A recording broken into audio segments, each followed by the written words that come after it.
Fala, cristãos! Bom, no vídeo de hoje nós vamos dar uma passada aqui pelo final de Mateus capítulo 3 e o início de Mateus capítulo 4. Bom, o que está acontecendo ali no final de Mateus capítulo 3? Jesus está sendo batizado por João Batista no rio. E ali João Batista ele dá uma resistida inicial àquela situação, porque ele não se vê como digno de batizar Jesus, mas Jesus é, encoraja João Batista e de fato ele ali batiza Jesus por orientação da, das Escrituras, ou seja, Jesus ele diz que é necessário que seja daquela forma. Nós não entendemos ali plenamente por quê, mas então João Batista entende que realmente, de fato, ele tem que fazer aquilo e que Jesus realmente quer que ele faça aquilo, que ele entende a situação como um todo. João Batista fica preocupado com aquilo, mas Jesus diz: Não, não se preocupe, me batize, porque é necessário que se cumpra dessa forma. Bom, então Jesus ele é batizado. E depois disso, o que que acontece com Jesus? Jesus ele vai para o deserto, mas na Bíblia não está escrito que Jesus vai para o deserto. Está escrito que Jesus foi conduzido para o deserto. E isso é diferente de dizer que simplesmente Jesus foi para o deserto. Porque quando a gente é conduzido, a gente tem essa ideia de que é algo que talvez não estivesse inicialmente nos nossos planos, mas que aconteceu. E Jesus, ele é conduzido para o deserto pelo Espírito. Se atentem à palavra conduzido.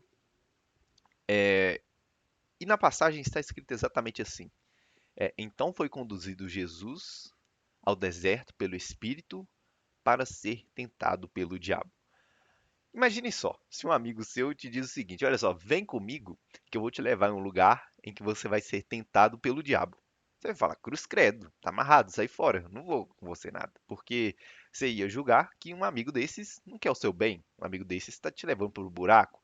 Mas quando nós oramos, nós sabemos que as tentações elas existem, que fazem parte da nossa vida e que Deus quis que elas existissem. Ou seja, tentação, embora talvez a gente tenha essa concepção na nossa cabeça, ela não é de todo ruim.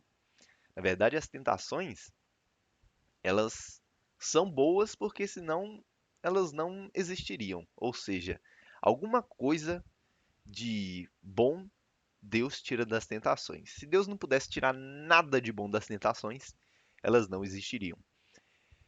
Bom, e não é um acidente que nós sejamos tentados. Isso agradando a Deus, Deus querendo isso, é porque é, tem uma oportunidade por trás das tentações. E a oportunidade que tem por trás das tentações é pecar ou amar.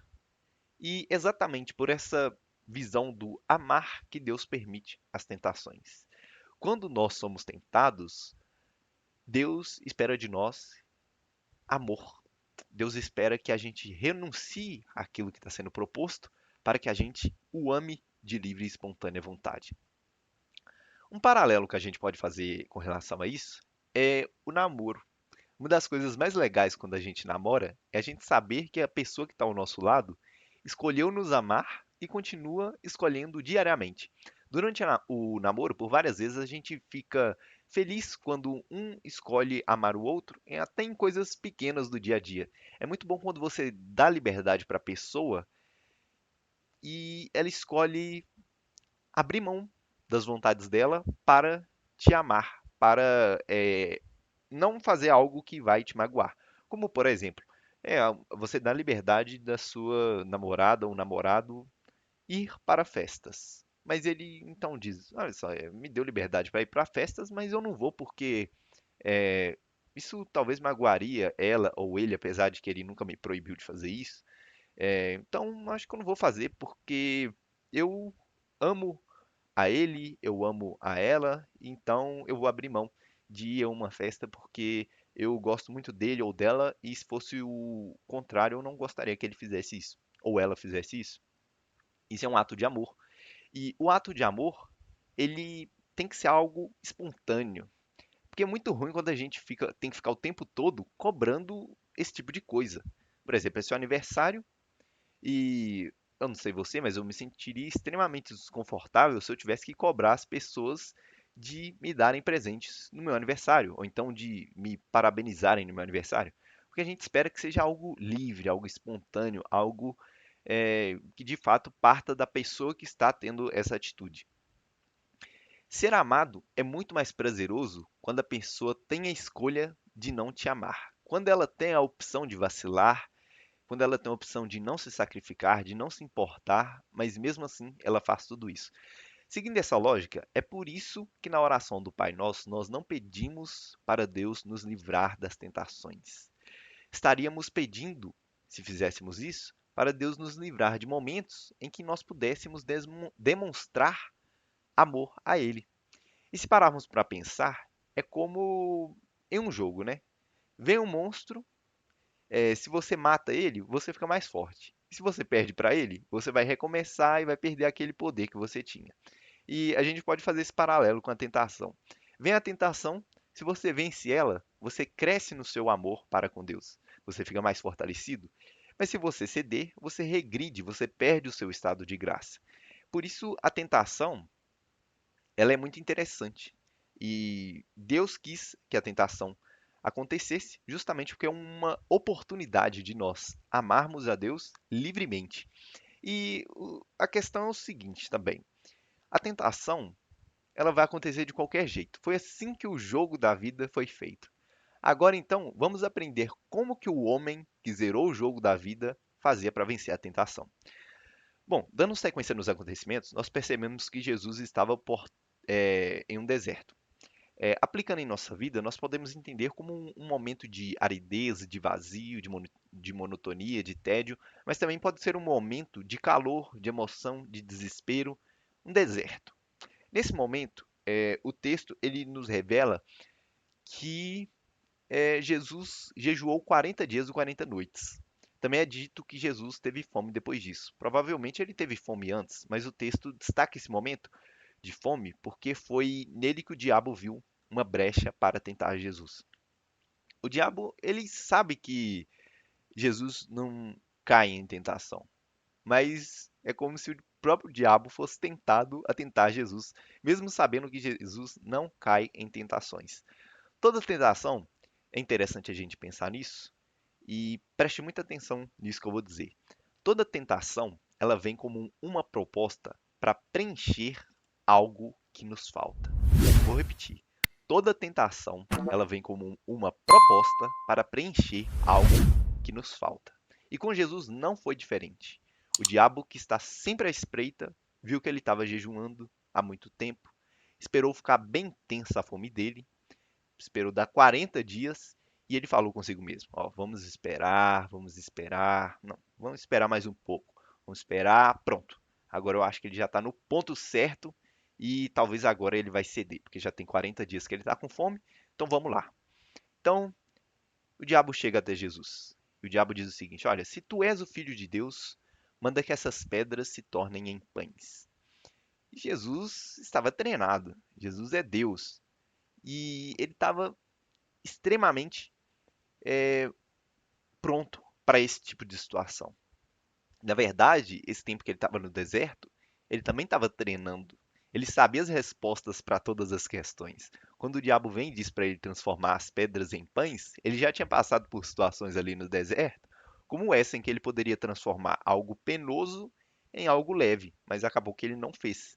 Enquanto ele estava esses dias todos no deserto, ele com certeza, através do jejum, recebeu várias vezes a sugestão de ir lá na casa dele, comer um pouco e depois voltar, ou então deixar disso e ir na cidade comprar algo para comer, mas ele estava em jejum, se colocando intencionalmente em uma situação de privação para se manter ordenado. Então ele recusa dizendo que nem só de pão vive o homem, mas de toda a palavra da boca de Deus. Ou seja, nem tudo é pão, mas a gente também tem que saber lidar com as dificuldades da vida, com os momentos de escassez. E isso não é novidade alguma. Bom, uma pergunta para você refletir: será que nós podemos transformar pedras em pães? Eu e você, que não somos como Jesus, que não somos perfeitos, que não somos Deus, será que nós podemos transformar pedras em pães? Bom, é uma reflexão. E na minha opinião, Nós podemos, mas de forma metafórica. Quando você escolhe deixar de fazer uma obrigação sua, algo que você deveria fazer, que você sabe que você deveria fazer, quando você deixa de fazer isso para fazer algo mais confortável, é como Satanás sugeriu para Jesus, transformar uma pedra em um pão.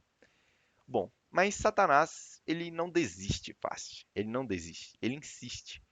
E Jesus, é interessante a gente perceber que ele se recusa a dialogar com o diabo. Ele não fica se perguntando: "Ah, mas que tipo de pão seria se eu hipoteticamente transformasse essa pedra?" Não. Ele dá uma resposta seca, sem brecha para diálogo.